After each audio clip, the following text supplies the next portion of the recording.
Hello everybody, welcome back to my channel Keerthika's kitchen. ఈరోజు video ఒక special recipe అండి.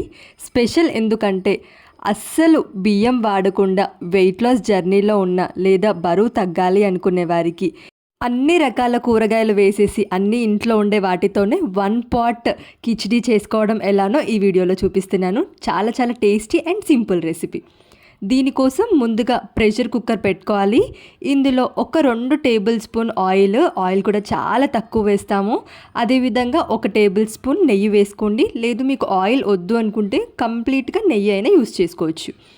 ఇందులోనే ఒక 1/2 టేబుల్ స్పూన్ ఆవాలు, అదేవిధంగా ఒక 1/4 టేబుల్ స్పూన్ జీలకర్ర వేసేసుకొని సన్నగా కట్ చేసుకున్న మీడియం సైజ్ ఉల్లిపాయ ఒకటి, ఒక 5-6 పచ్చిమిర్చి ఇలా చిన్న ముక్కలుగా కట్ చేసేసుకొని వేసుకోవాలి. ఇందులోనే ఇప్పుడు వెజిటేబుల్స్ ఇక్కడ నేను బీన్స్ వేసాను.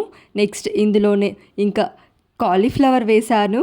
అదేవిధంగా నెక్స్ట్ వెజిటేబుల్ వచ్చేసి క్యారెట్. ఇవన్నీ కూడా మరీ చిన్న ముక్కలుగా కాకుండా కొంచెం పెద్ద సైజ్ ముక్కలుగా కట్ చేసుకోండి.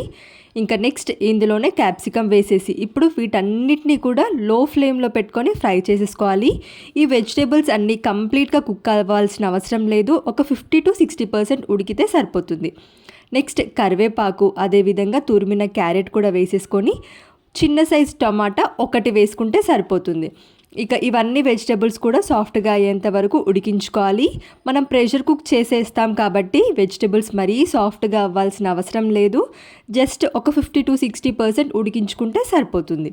ఇందులోనే ఒక 1/4 టేబుల్ స్పూన్ పసుపు కూడా వేసేసుకొని ఇక ఈ వెజిటేబుల్స్ అన్నీ చక్కగా కలుపుకున్న తర్వాత ఫ్రెష్గా దంచుకున్న అల్లం వెల్లుల్లి పేస్ట్ ఉంటుంది కదా, అది ఒక 1/2 టేబుల్ స్పూన్ వేసుకోండి. నెక్స్ట్ ఇప్పుడు వెజిటేబుల్స్ ఫ్రై అయ్యేలోపు ఒక 1/2 కప్పు పెసరపప్పు, 1/2 కప్పు పెసరపప్పు తీసుకొని చక్కగా వాష్ చేసుకొని 10 నిమిషాలు నానబెట్టుకుంటే సరిపోతుంది. ఈలోపు మన వెజిటేబుల్స్ కూడా చక్కగా ఫ్రై అయిపోతాయి. ఇలా ఫ్రై అయిపోయిన వెజిటేబుల్స్లో 10 మినిట్స్ సోక్ చేసుకున్న పెసరపప్పు వేసేసుకొని ఇందులోనే ఫ్రోజన్ బఠానీ వేసాను. అందుకే ఫ్రోజన్ కాబట్టి లాస్ట్లో యాడ్ చేశాను. మీ దగ్గర ఫ్రోజన్ లేకపోతే ముందే ఒక 6 గంటల పాటు నానబెట్టుకొని ఈ బఠానీ వేసేసుకోవచ్చు. టేస్ట్కి సరిపడా సాల్ట్, అదేవిధంగా black pepper powder 1 tablespoon వేసేసుకొని ఇప్పుడు పప్పు అదేవిధంగా వెజిటేబుల్స్ అన్నీ చక్కగా కలిసేంత వరకు ఫ్రై చేసేసుకొని ఇప్పుడు మన మెయిన్ ఇంగ్రీడియంట్ వచ్చేసి బియ్యానికి బదులు గోధుమ రవ్వ వేసుకోవాలి. 1 కప్పు గోధుమ రవ్వ వేసుకుంటే సరిపోతుంది. నేను ఇక్కడ ఎర్ర గోధుమ రవ్వ వాడాను. మీరు ఈ ప్లేస్లో వైట్ కలర్ ఉండే గోధుమ రవ్వ అయినా యూస్ చేయొచ్చు. ఇలా గోధుమ రవ్వ వేసిన తర్వాత చక్కగా వీటన్నిటిని ఫ్రై చేసేసుకొని ఇప్పుడు వాటర్ వేసుకోవాలి.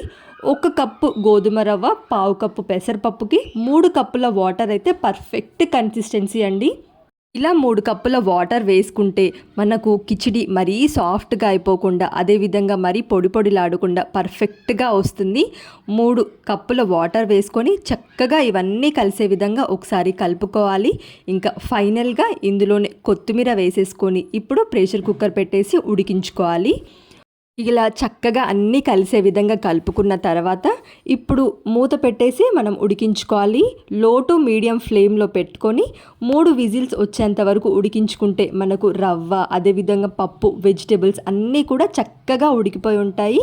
ఇక ఇప్పుడు ప్రెషర్ పూర్తిగా పోయాక మాత్రమే క్యాప్ తీయండి. అలా అయితేనే ఈ ఫ్లేవర్స్ అన్నీ కూడా మంచిగా ఈ కిచిడి అబ్జర్వ్ చేసుకొని మంచి అరోమేటిక్తో పాటు టేస్టీగా ఉంటుంది.